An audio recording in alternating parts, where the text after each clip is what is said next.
Yo, what's going on, y'all? It's your boy SoSo, and welcome back to the channel. Make sure you're hitting that like, comment, and subscribe button, and more importantly, turn on those notifications. That way you guys get notified when we drop hits like this. On this episode, guess what we're talking about? The Florida Panthers have gone back-to-back as champions of the NHL, bringing Lord Stanley home to South Florida for the second year in a row, and we're going to celebrate them in style. It's time to take a ride, y'all. Let's go!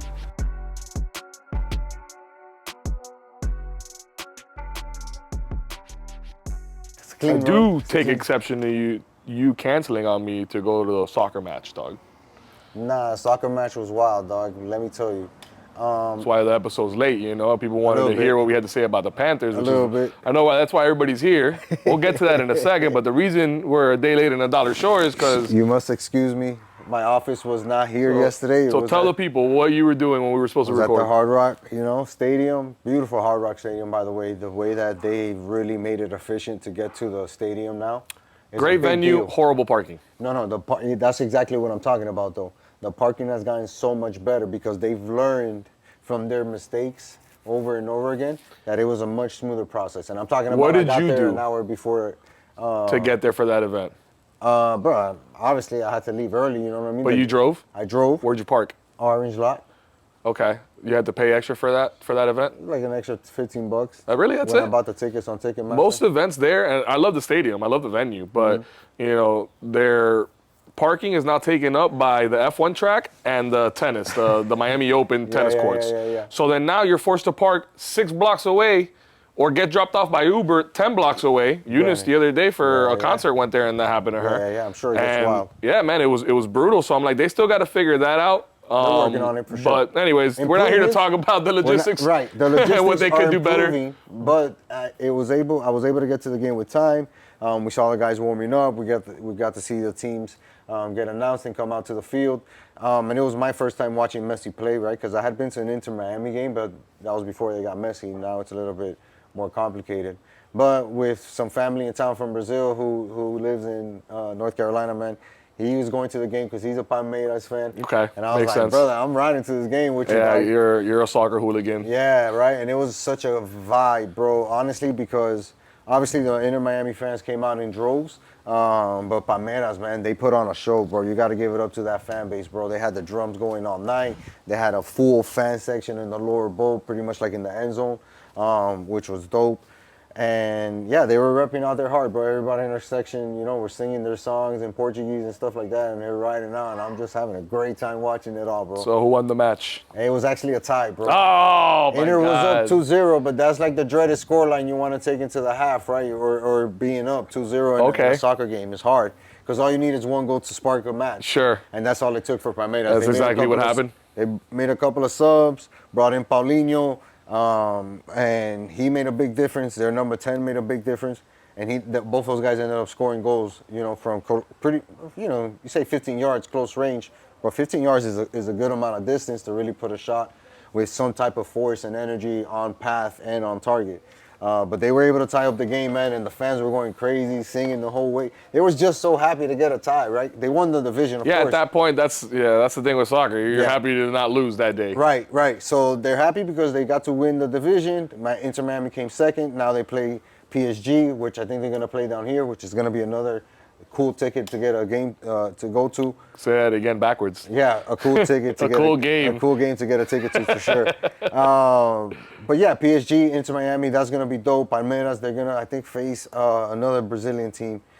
I think it's Botafogo if I remember correctly, man. But the Club World Cup has been a hit. It's just hard to sell out these football-sized stadium. Right, so that's why you get to see a lot of empty spaces on TV. Sure. But Inter Miami, Messi brings out the people. Like the FIFA president was there, sitting in the skybox next to freaking David Beckham. Dog. That scumbag. Yeah, they were having a no, great maybe time. I'm just kidding. I don't even know, but nah, they were having a historically, great time. FIFA hasn't had the best reputation. So. But again, it just shows you how big Messi's pool is, right? That right. He can be like, yo, he's a megastar. Come check this out. I'm playing in my backyard. You know what I mean? Nah, and they that's filled it out. 61,000 people.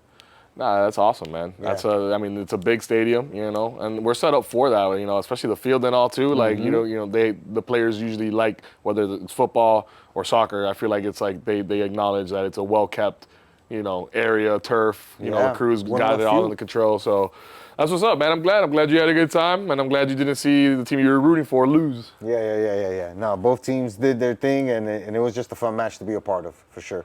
I look forward to going to the World Cup game.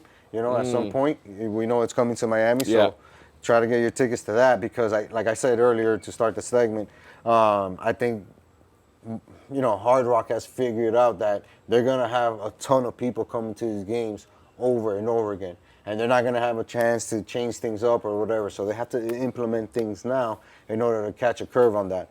And make it even easier to keep that protocol and make it easier for Dolphins games, right? Because the football season's literally right around the corner. So yeah, they're getting it together, man. It was a good sight to see our biggest stadium, right, in terms of big events, be at that level of efficiency because things don't run that efficient down here in Miami. No, they don't. But that's neither here or there, man. But we're talking about efficiency, dog, and it's only right that we equate efficiency to a team like the Florida Panthers because that's one of the words that I would use to describe this team. They're efficient. I mean, they're tough. They're nasty. They know how to control games. They know how to win games. They know how to not lose games, right? They just are the perfect mix of guys, spirit, courage, toughness, coaching, to be like, this is a team that is unbreakable. There are no cracks in this team. There's not one flaw that you can look at this Panthers team and be like, well, they're kind of weak here. No, dude, they got pretty much all-stars in all positions, if not an all-star, a big name at least in the hockey world. So what an incredible feat for them, for those guys to go back-to-back Stanley Cup champions, bro. Third Stanley Cup final in a row. Yep. Second championship right now, right? Second cup, back-to-back. I mean, the series was fun to watch, but man, the last 3 years, 4 years, 5 years has been special.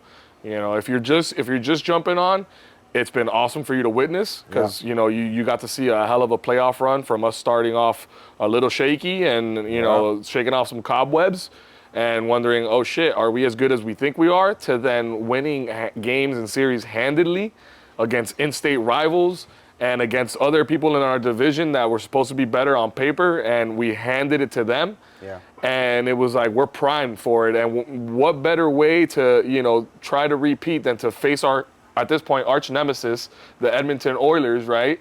Who we just defeated last year in 7 games. Yep. And now we got to do it again, and they have home ice again. So it was a hell of a series, man. We got it all. We got big performances from multiple players. We had epic shots. We had epic saves.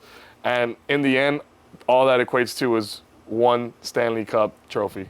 No, and you mentioned the moments, right? Because there were so many big moments that you can think of in the series, right? But I think there's not one moment you can equate to Big Bob, right? And what he meant to the Panthers throughout the series, because he just did everything every single game, every single shot, every single play.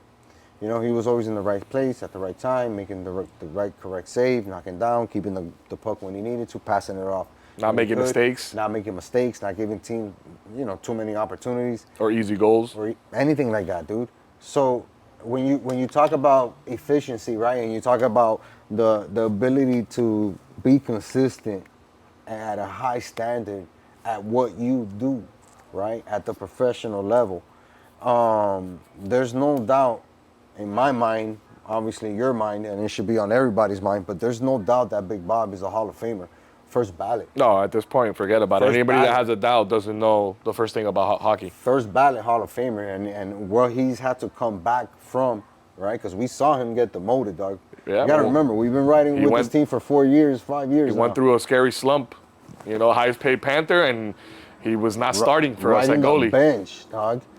But the team stuck with him. Yeah, of course. They said, we're going to figure it out. In the meantime, we're going to do what we need to, but you're our guy. Yeah. You're the guy. Yeah. And he's been the guy. And he's showed up in every single form of fashion.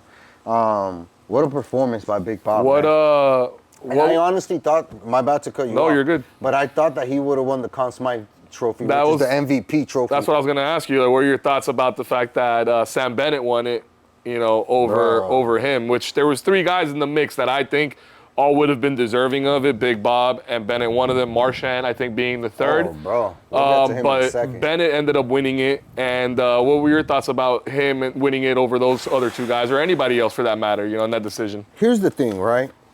In order for teams to win championships, big moments have to happen throughout a game. Somebody has to provide that big moment. In most cases, it's the quarterback in the NFL, right? He provides a big moment. A big throw, a big completion, something, right? A touchdown. He provides that moment. In basketball, we'll get the superstar player who gets the last shot or attempts a three-pointer to ice the game, something of that form or fashion, right? When it comes to hockey, right, it's even harder to be the man because your success really depends on the ability of your teammates to be able to keep up with you. So yeah, you could be the baddest motherfucker on the ice, but if you don't skate with guys that can skate at that level and hang and put you in positions to do your thing, then you're never going to be able to shine.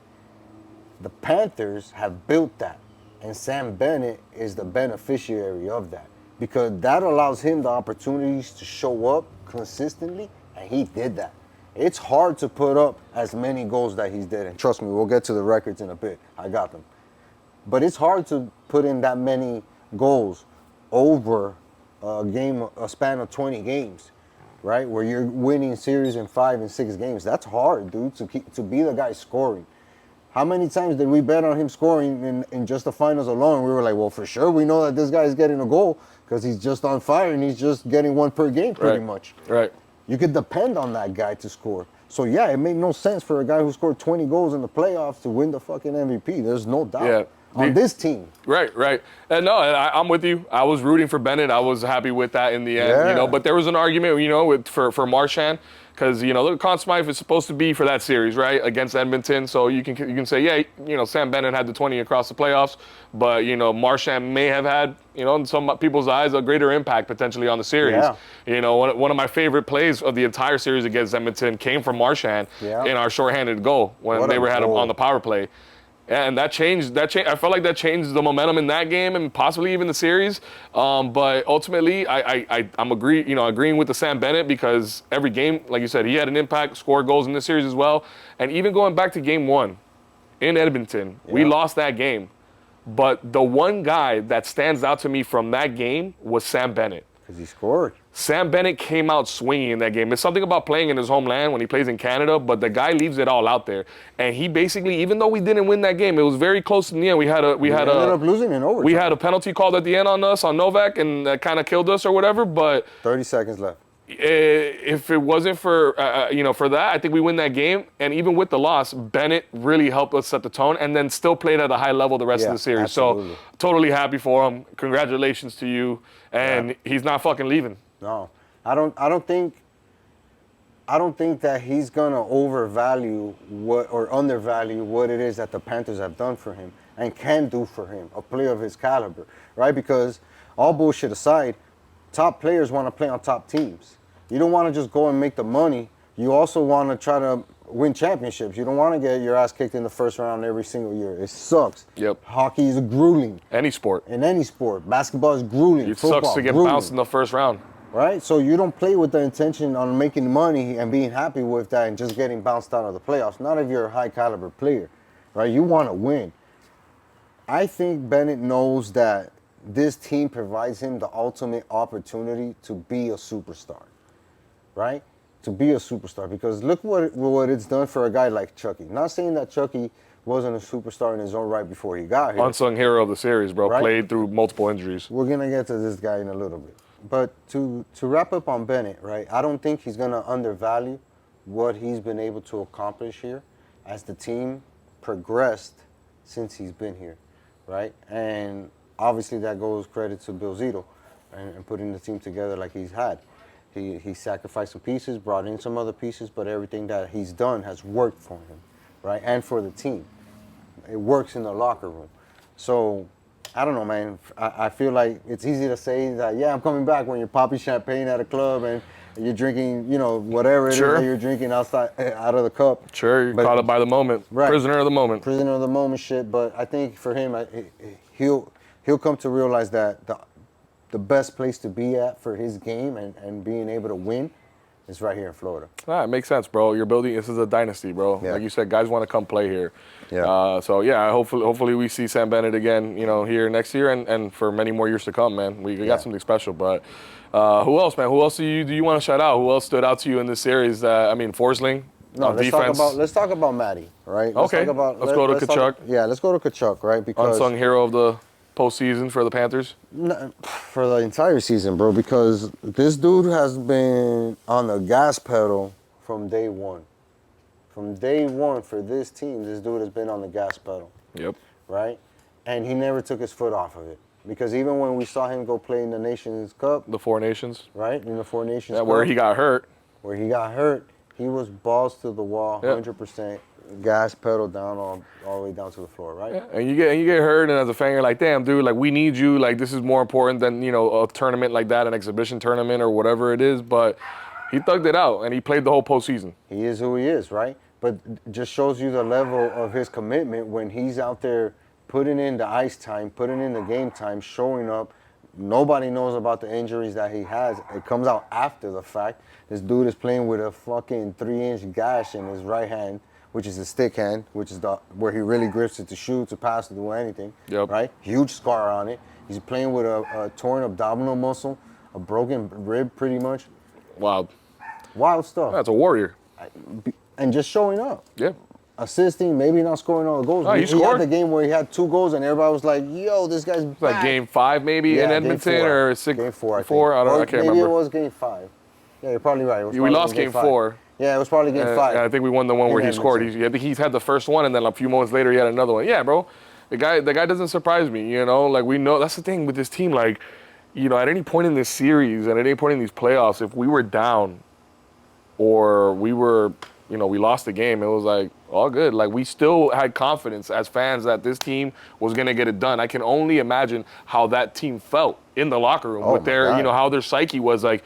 Yeah, there's no doubt in our mind that at the end of the day, they might win the battle, but at the end of the day, we're going to win the war. And that's what they did. And they absolutely did. And you can tell they had that mentality, right? Because game 1, like we mentioned, it was tied. We go into overtime. And with 30 seconds left, we get a dumb penalty. They get a man advantage. And that's how they're able to score the game winner 12 seconds later, right? So had we not got that penalty, we probably play that game out. Imagine we still game run on the road. Now we win game 2 on the road. We come home. We win game 3 in dominant fashion. We physically dominate the crap out of this team, who's supposed to be our biggest rival. Go into game 4. We lose a tough game, right? A comeback game, but we were ahead in that game. Yep, we were. Right? So we lose a tough game, and then we go on the road, do what we do, which is win big games on the road. Yep. Right? And take care of business, whoop their ass at home. Whoop their ass at home. Not, well, we won a close game and we got that goal, the away goal with, a minute left and the empty netter. No. We were dominating. Reinhardt had a fucking hat trick. In game 6. You know what I mean? He had been relatively quiet. Yeah. The 2024 playoff run legend. Yeah. And he was kind of quiet because you had guys like Sam Bennett and Marchand and Kachuk going off. And then, boom, he says, don't hello. forget about me. Oh, hello. Do not forget about me. I'm Rhino. Yeah. You know what's dope?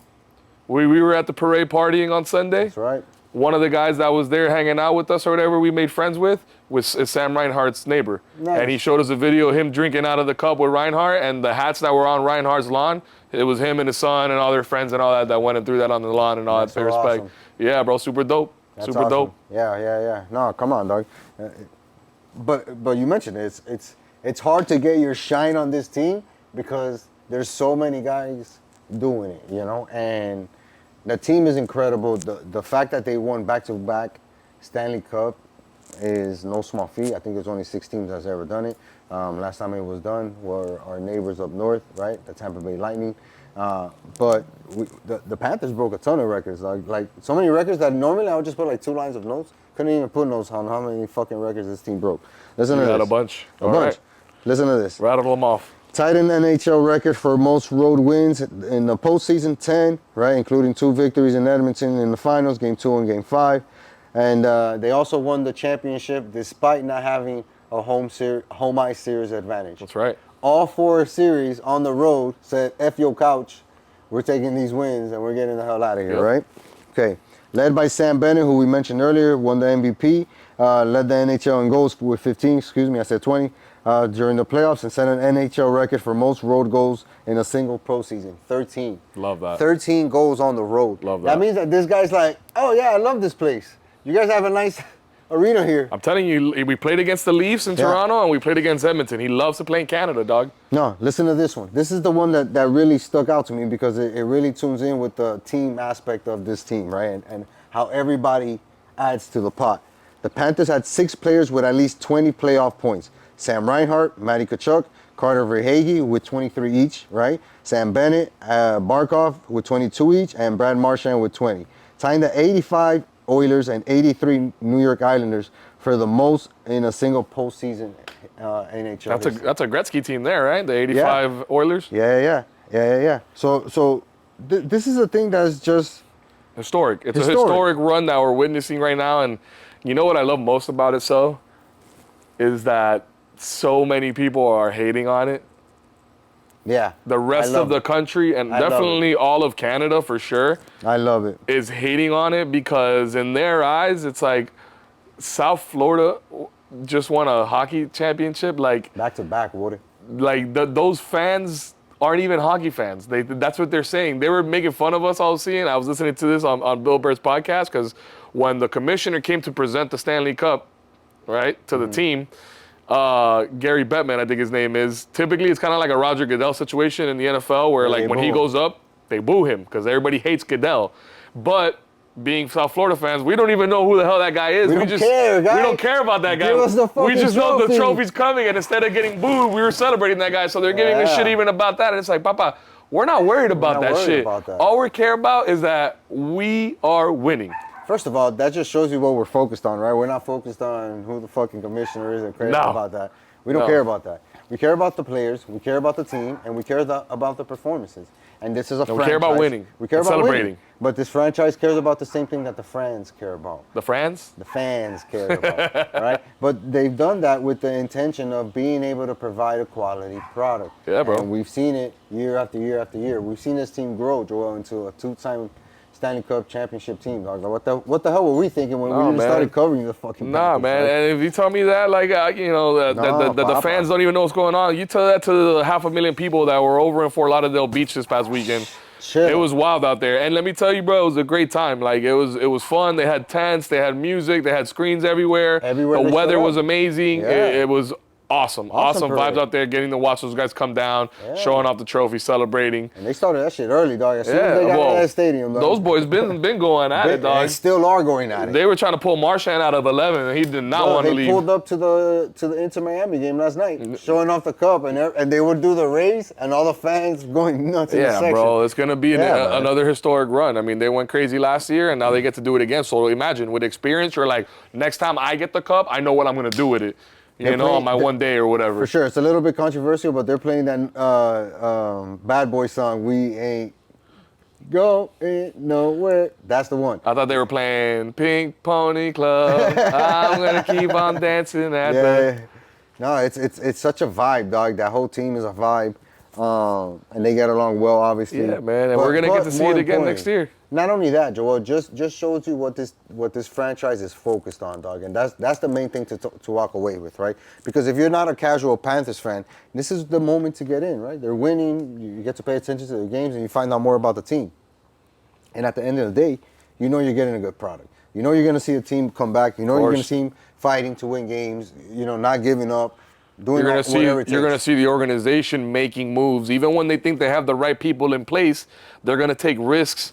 Calculated risks to, say thank you for your time, but we got to mix things up and bring other guys in and experiment and let that pay off instead of holding so tight. I don't know if you're picking up on my tone where I'm going with this I got you. and who I'm referring to. We'll get to that in a second, but this team is focused on winning. Yeah, for sure. And you're seeing it, and we've been seeing it for the last 5 years now. Easy. There's always improvements to this team, and there will continue to be improvements to this team, right? Like, and you mentioned the moves being made. You bring in a Seth Jones. That guy balled. This entire another unsung hero, right? Balled this entire playoff run for us.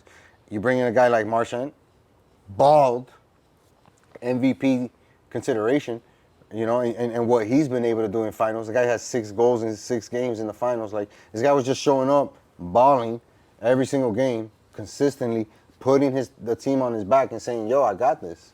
A veteran guy in the locker room, a guy who's played at the highest of levels. Poised, calm, chill, relentless, every time. And the rat. You look at him wanting to be a part of this team, and he's like, hell yeah, I think I belong here. Of course. You know what I mean? We can figure out the money shit later.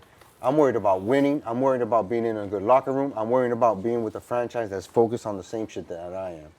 That's why I think guys like him, guys like Seth, are happy to be here. Sam Reinhart is happy he signed his extension. Verhage happy he signed his extension. He don't got to worry about going anywhere. Yeah, they may want more money in the future when the time is winding down, but all those guys are focused on winning, right? Because the guys upstairs are focused on winning. So it just makes this franchise stand out, all right? And not only in the NHL, right? Because again, they did something only 6 other teams did, right? You won back-to-back championships. That's really hard to do in the NHL. Getting there 2 times in a row, 3 times in a row, but winning back-to-back. It's funny. We said it a couple of episodes earlier, but it was the fact that if they do succeed, we'd be able to, you know, pair this run or compare this run to the Heat run when they had the LeBron James 4 finals in a row. We won back-to-back there. We won back-to-back there. These guys have made 3 finals in a row. Made 1 back-to-back. Like, well, hopefully history doesn't repeat itself, because that means we're going next year. Yeah, for sure. And we're losing to San Antonio. But what I'm saying is, like, look where the standards are now. Yeah. Right? Look where the standards are. For this team, it's going to be an interesting off-season. But I really think that they're going to be able to pull something together. No, I have faith. I have complete and another faith. Congratulations to the 2024-2025 Florida Panthers. Bill Zito, Coach Paul Maurice, Conn Smythe Award winner Sam Bennett, Captain Barkov, Kachuk, Verhage, Reinhart, Forsling, Lundell. Everybody, man. Bro. Those boys gave us another great season, and I'm here for it, man. I'm looking forward to next year. No, and how badass was it, Doc, that this team really values winning, and this is how you know they value winning, right? Cool thing, probably the coolest thing that happened throughout the entire run. They win the championship, all the boys are on the ice, everybody's going crazy, right? They knocked over the goals, gloves in the air, and all that shit, right? When they give the trophy to Barkov, right? He's obviously excited to have it. He became the first, I think, European player to win back-to-back championships ever in NHL. As a captain, no less, right? Put this guy in the Hall of Fame tomorrow while he's living. Put that guy in the Hall of Fame, right? Put him in there while he's living. He gets the trophy, and the first thing he does is hand it to one of the guys who's, I think it was the second oldest on the team. That was his first time winning. And they had talked about it. Him and the other captains were like, yo, we're going to give it to the guys that have never hoisted the trophy. Nobody who's ever won gets the trophy. There's a lot of guys I did not recognize out there. Yo, who is? I don't know. A bunch. But Seth Jones was one of the guys in there. I think, he was in the first 5 guys. He's in the mix, and you're like, damn. And that was a dope one to see. Imagine for Seth Jones that feeling like, fuck, I'm so glad I made that choice to a come journeyman. Here. You know what I mean? I don't even know if he is. I don't know how long he's been around, but I got the opportunity. I feel like he's a journeyman. Yeah, bro, but you've been in the NHL for 6-7 years, you haven't won. That itch is getting to you, Doc, because like we said earlier, hockey is gruesome. It's going to age you quick. But this dude got the opportunity to land on this amazing team. Yeah. And he contributed. It was nice to see him too. And then, it was dope. It was a dope nod to, like, we got to do this last year, and we're going to continue. But, like, this moment right here in front of the fans, like, it's something you're never going to forget. And it was dope. It was a nice gesture for the captain and the captains and the team to do that. And start off the celebration that way, right? Amazing. Again, just shows you how unified this team is, man. And what a job Paul Maurice has done since he's taken over at this position, right? Came in under some fire, high expectations. And all he's done is really galvanize the group of guys that he has in the locker room. Found a way to bring out the best out of each and every single one of his players. Find what they're best at, find what they can contribute, and find a way to make that work with the rest of the teammates. Switching lines up, going with the hot hand, putting guys in position, and controlling the I don't want to say ego in the room because there is no ego in that locker room, right? Doesn't seem like it, no. I don't think there is. Very controlled. You I don't look at think it's Big that. Bob's post-game speeches, Right. and you'll understand how humble that locker room Not is. animated. That's the complete opposite of animated, right? Like the way he talks. All those guys, even when they won games, they'll be like, "All right, guys, we won this one, and on to the next one." Yeah. You know, and that's how they are. So I don't think there's ego in there, but Paul Maurice has to do a good job of making sure that his guys are okay. Right. Right? And that's such a hard thing to do for a team that's playing for everything on the line. Everything on the line. Because that's what's just expected. And they know that they can get to that point. And they got there. And the toughest way possible. It's really fucking hard to make a finals when you're going on the road every single series. You know, that means that you're winning game 5s, game 6s on the road. That's hard shit to do. And we've seen the Panthers do it over and over again, bro. It's really a cool sight to see right now, man, in South Florida sports, bro. Dope, man. Fucking Panthers, back-to-back champs. Who had that in their bingo card, dog? Nobody. I mean, yeah, probably us, right? On the outlandish side, for sure. But we had it on there. Which just begs the question, what's next for them, right? Obviously, another long playoff run. You and I are amongst those fans that would say it's another finals run, right? You got to make that finals run. And I have no doubt that they would make a push for that by any means necessary.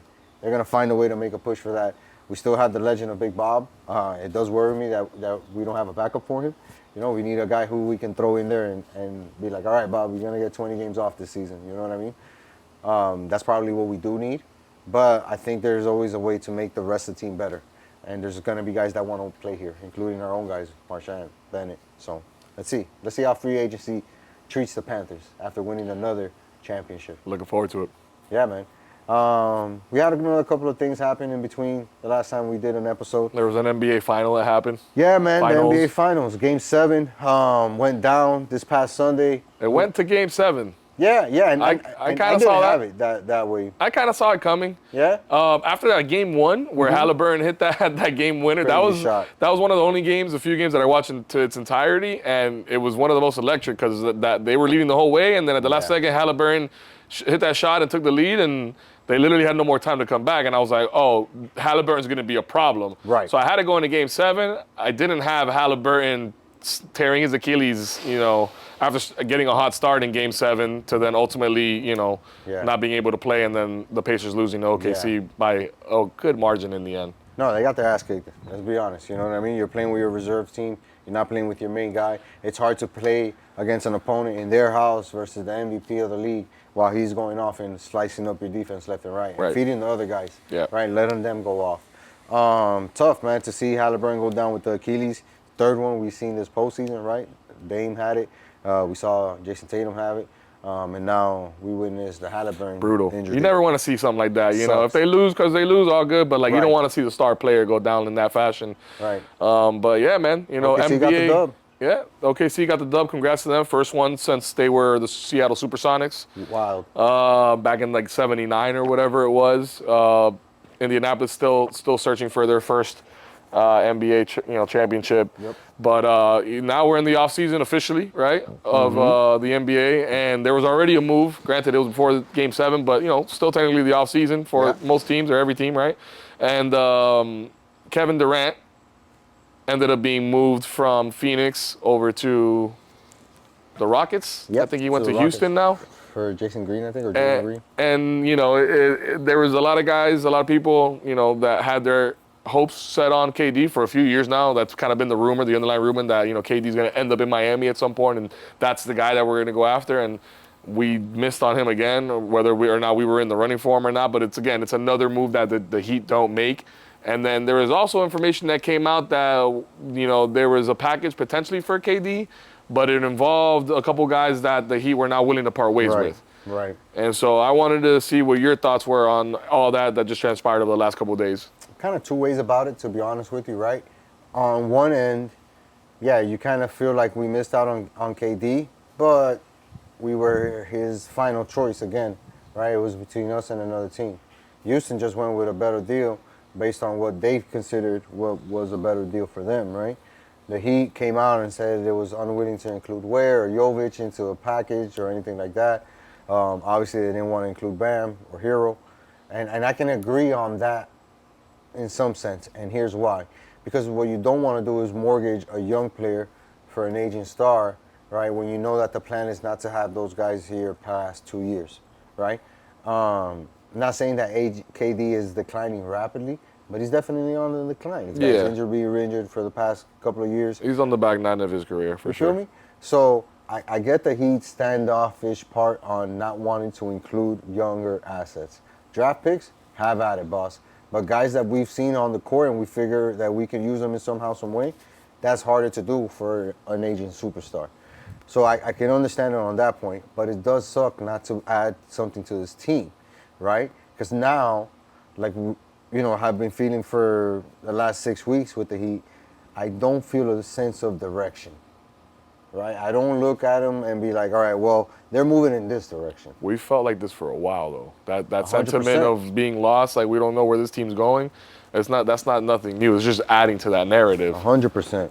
So now what do we do? Or what are we doing? Exactly. Right? What are we doing? Who's out there? Who are we going to make moves for? Are we going to make moves for anybody? What are we trying to do with our current guys? Who's available? Yeah. Who's off limits? Yeah. Like, those are all, like, as a Heat fan, like, I feel like I used to have a good grasp of the environment. Yeah, or like just like the general landscape of like our team, where we're going, like who's a fit, who's not, like who we might be able to bring in. And it's like, man, we've in the last 5 years, we've just missed so much on different guys that we thought. And who knows if they would have worked out or not with us. They might have injuries now with other teams, or they have been underperforming in other places they've been to, but it's like, we're not even getting that chance, And I alluded to that earlier when I ran about the Panthers, and it's like, dude, we had a team that made it to the Stanley Cup final with superstars, one of them being Jonathan Huberdeau, who was one of our leaders. We still made moves. And we said, all right, you know what? This wasn't enough to get over the hump. Sorry, you got to go. We're going to keep a couple other guys.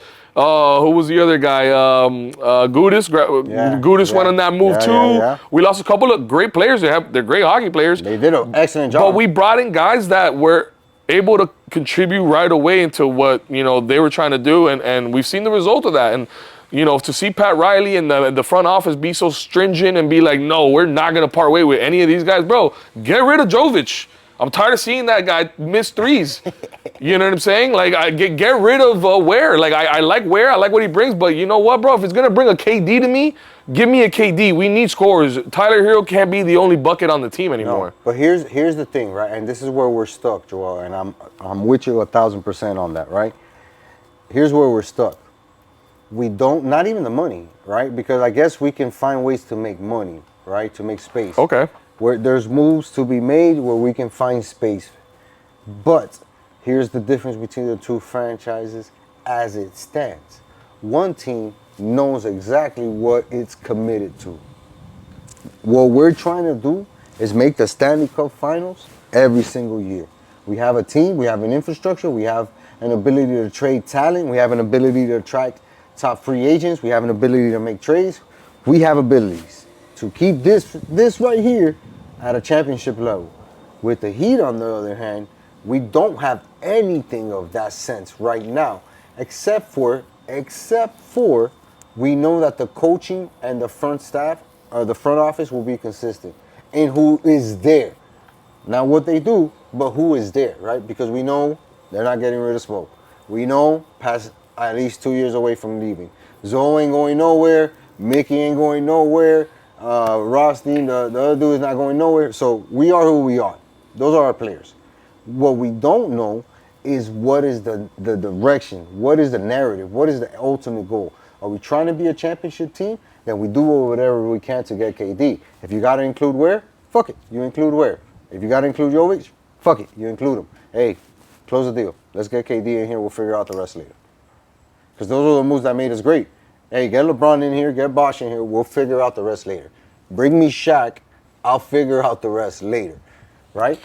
So that's why I was like, if we're going for championship, dale, go on in into KD, trade whoever you got to do. Right. So what you're saying is the fact that we're not going after these guys tells you we have a different plan for our future. We're not trying to win immediately. It has to be that we're going with the youth movement. It has to be with that. Yeah, we let go of Jimmy Butler, who was our only superstar and aging out as well. and we let him go. We go our separate ways, and now we have a young core. A couple guys that, even though we, as Heat fans, we're a little jaded because we've seen them already for a few years, but truth be told, they're still young enough to still develop even further. But my concern is that it's like, man, OKC, yeah, they're a young team. I think youngest team in NBA history to win it, so you can't be done. But, I mean, they've also gone on and signed guys like Hartenstein and like Alex Caruso. Yeah. And, veterans that are good role players. And we haven't really had that in the last 2-3 years for this Heat team. Nothing's really popped off, right? So that's why I said, all right, if we're going young, then let's get the most assets that we can. Get a young player that's 20 years old, got a young player that's 21 years old. And if that means you got to trade Bam to get a young emerging point guard, you do that. If it means you got to trade Hero, you do that. But we know that this team needs a point guard. Eric Spoelstra is at his best when he has a point guard that he can use, because then he can create a lot of stuff on offense while having that security of defense. But we need a point guard. It's been one of our biggest flaws on this team. Yeah, you've been saying it, I don't know how long. The last 10 years. But are we going to do that?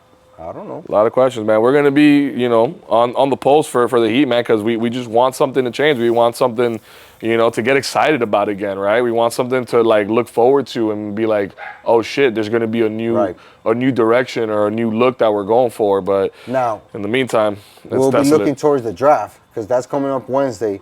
And I think that's going to be the time where we see... Wednesday as in tonight? Yes. We'll double check. Okay, I got you. But that's going to tell a lot about what the Heat are doing this offseason, right? Are they going all in and trying to make the best move possible? Are they fixated on going with the youth movement, bringing in that another rookie, developing him in the G League, trying to bring him back on that? I think that may be telling. Whether we trade that pick, keep it, the type of pick that it is, right? Is it a point guard? Is it another center that we're going to ship off somewhere? I don't know.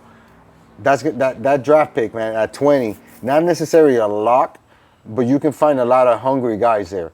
And the Heat are specialists at turning hungry guys into some form of a talent. Find somebody that fits the culture. Yeah. And yes, the draft is tonight, starts at 8 o'clock. Let's go. So we'll be tuning in. We'll see. Around that 20th. I mean, we know Cooper Flag's going to be the number one, right? Probably. Yeah. And I don't really care about everything else until the Heat. So can't mess that up. I'll be checking that out then. But I guess, it starts there, and then it continues into the rest of the next, 4 or 5 months or whatever, and see who else we can bring. Yeah, NBA trade season is on and popping, son. We've seen a couple of moves get done already. Boston traded out Jrue Holiday earlier today. A lot of moves. Another guy we missed on. Yeah, but now he's old. I get it, man, but Drew's a champion with the Celtics. True. You know what I mean? He's been able to do good things with them. Those were a couple years we could have got out of him. You know what I'm saying? Are we a championship team? Or are we going to No, we're not. But again, we don't know. But that's a chicken or the egg argument, because it's like, if we had Drew, maybe we could be. Maybe if we had Drew and we had Dame, or maybe if we had KD, who knows? Who knows? I just know that this team is not it. No, that's as it stands, it's not a championship team. To that's your point. plain as day to see, dog. That's plain as day to see. Man. Anyways, that's enough on the Heat. That's enough on the Heat. Man. We'll continue to catch up with them. What else we got? We had recently. JJ Spawn sinking a 64.5-foot putt to win his first major championship. Yeah, his second tournament, I think, of his career. Yes, sir. First major championship at arguably the hardest golf course in the country, maybe even the world. Kicked everybody's ass. Yeah, he ended up winning it. What was his winning score? One under with that birdie? 1 under. Maybe 1 under with that birdie. He won it, and he was the only one, I think, or I got to look it up. But the kid, not Rory, the other one, the young Scottish, the young redhead. He was even. McIntyre? Yeah, McIntyre was even. So yeah, JJ Spawn won at 1 under. The next best scorer was Robert McIntyre at 1 over, who had made a run that day. And dude, almost made that putt too. Fireworks, rain delay, come back out. He had, I think, bogeyed 5 out of the first 6 holes or something like that. Yep. Then they have a rain delay. He comes out firing. Yeah. He ends up making that bomb of a birdie putt on 18. I mean, people are saying, I hate to argue, oh, he got the line. He better make it. Bro, it was a 65-foot slider. Come on, dog. We're like left to right, uphill. Huge. Like, on even the wet surface. Even if you give me a read for me to recreate that, let alone make it, to win it. I mean, it was an awesome moment. Let's be honest, Joel. Professional golfers, if you put them in that situation 50 times, they're probably making that putt 8 times. Professional golfers. 64 feet on the slope. I'm gonna say less than 8 times. I'm gonna take the under. There you go, like on a curve like that from 64 Even with feet, them seeing the line every time. and the other 10 guys trying, see the 50 guys take, they're not making it. What he did that day was incredible. And even the shot to get on the green was awesome because he hit before Victor hit his shot. Right. So he hit his shot and was like, all right, I need to put this bitch up there to try to get this on. 2 putts to win, like the announcer said. Give myself a birdie. That's all he needs. Because a 2-putt wins it. And he just really wanted it to get close. He would have been at even par and he would have won the tournament. Yes. But to win it the way he does, dog, and he sees the cut halfway and he's like, oh, I got this. Hits the walk-off. Him and his caddy are jumping around. You got a short game coach right there. Here's a hot take. Oof. I think his caddy ruined his moment. Maybe. His caddy raining, he had the umbrella. JJ sees it curling in. He starts kind of walking away, and then he throws the lab putter, which is a super sick, super cool advertisement now. Yeah. Because you see the face balance in midair. It's pretty cool. But his caddy like rushes him, and I get that, the excitement. You've been grinding. This is your guy. You know all that. But I don't know. I think in that moment, it would have been so much cooler to like let him have that moment. For that, and when he another 5 seconds, and when he comes to look for you, because he's gonna do it. He's not just gonna he's gonna turn around and look for you, But like, it's a cool picture of the umbrella jumping on him. But that's my hot take. I think the caddy kind of ruined JJ Spahn's moment. Damn, dog, that's fair. That's a good. Look back at that video and you'll see what I'm talking about. If he would have just kind of let him like revel in that moment on his own. Yeah. He would have found them eventually. They would have celebrated together. Yeah, no doubt. But he kind of took away his moment. That's an interesting take. Yeah. Interesting take. But it was super dope, man. We've seen Rory win his, the first major of the year at the Masters, complete the career Grand Slam. Awesome moment. We saw Scottie Scheffler continue his dominant reign as world number 1, winning the PGA Championship. And he made a run at the Open too. And now at Oakmont, the U.S. Open, we see JJ Spahn, the common golfer, the everyman golfer, right? He's not the high-profile superstar.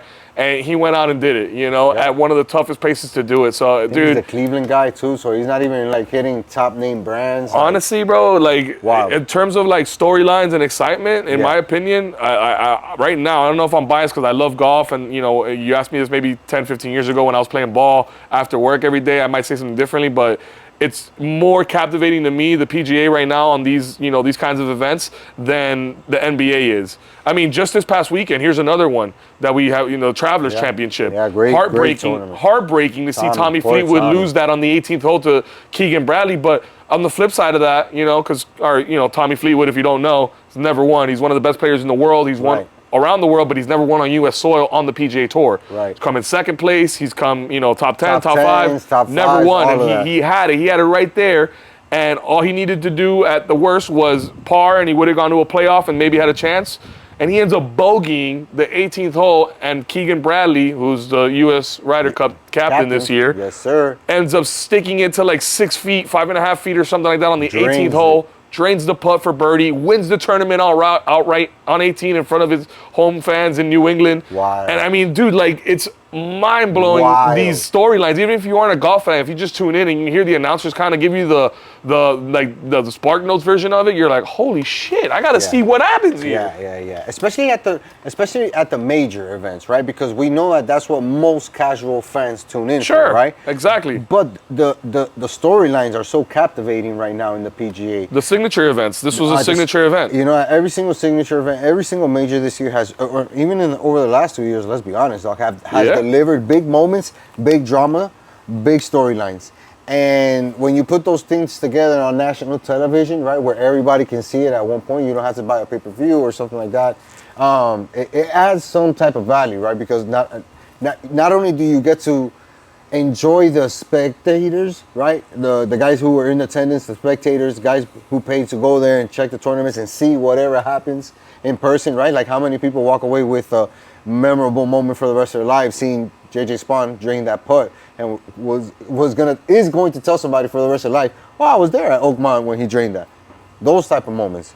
Those are things that you get to enjoy from watching it, because it's like, damn, I remember where I watched it. Imagine the feeling of being there. And then you have the people who are there. And then you have the guy who made the putt. You have the guy who's holding the umbrella. All these different moments that are adding up to add to that value for the everyday viewer who's not into golf, right? Let's say it like that. What a amazing job the PGA has done in the last 2-3 years of really being in the general public's eye, right? And being that new sport that people can really cling on to. And we've seen Yeah. the wave, obviously, right? No, dude. Since COVID, more people got into golf, and then you had Live happen, and then there was the Rift, so people get talking about that, Yeah, and what it's man. gonna do, and if some of the best players leave the tour, what's gonna happen, and we're seeing it, man. Next man up. Yeah. The cream rises to the top. You know what I mean? You're gonna get your JJ Spahns, and you're gonna get your Scotty Schefflers, obviously. Who's Always on a there. tear right now, and we love to see that. But then you're gonna get your guys like your Ryan Foxes or your Andrew Novaks or whatever. You know what I mean? Like guys that nobody Griffin. knows. And those, if you're watching it, like just on a Sunday, if you're not even tuning into the whole tournament, just watching Sunday, like it's some of the most captivating coverage that you can watch right now. Hands down. And right now, man, we need it. We only got one more major, right? We got the Open, right? The British Open in AKA July British next Open. month. And the signature events are done. So, like, golf season's pretty much coming to an end. Yeah, man. Playing golf in the summer is pretty hot. As you guys saw on my page, Arizona is hot. Yeah. Breaking news during the summer. But golf is fun, man. And I've enjoyed what it's done for us and our channels and our brands and all that stuff, man. Shameless plug. Make sure you're following Miami Golf Bros. Yes. If you're not already, we may or may not be announcing a giveaway sometime this week. You got to tune in. That's the only way to know that. Follow. Hit that follow button. There is one thing that I want to wrap up on, man, because my guy, Yeah, we're running out of daylight we're running here. out of daylight. But my guy Charles Oliveira is back in the octagon this Saturday, man, and he's facing a beast in Ilia Topuria. We seen Topuria. He's jumping up into that lightweight world or to that middleweight world, and it's going to be interesting to see those guys This is go a very fight. interesting fight. So as a South Florida person, right, and you're into sports and you're looking for something to watch, UFC is still putting on some good events. You can catch this one on Saturday. Baseball, I guess you can check in on whatever the Marlins are doing. Now let's go back I don't to recommend it. UFC. Who do you got? In this fight, I really do like. Topuria's going up in weight, yep. coming up to the weight class. I think he's going to run into a problem with Oliveira, right? Because Oliveira has a lot more to lose, a lot more to gain, and he feels like he needs to put on a performance, right, in order to get back to that championship level. How do you put on a performance to get Makhachev? You got to knock a dude out, right? You got to finish somebody who's a big name, somebody in the top 5, no bigger than the guy who was just champion, who's trying to come up and stamp his flag in this division that you dominated at one point, right? Yeah, you want to take that dude out. So I think that we're gonna see an improved Charles the Bronx.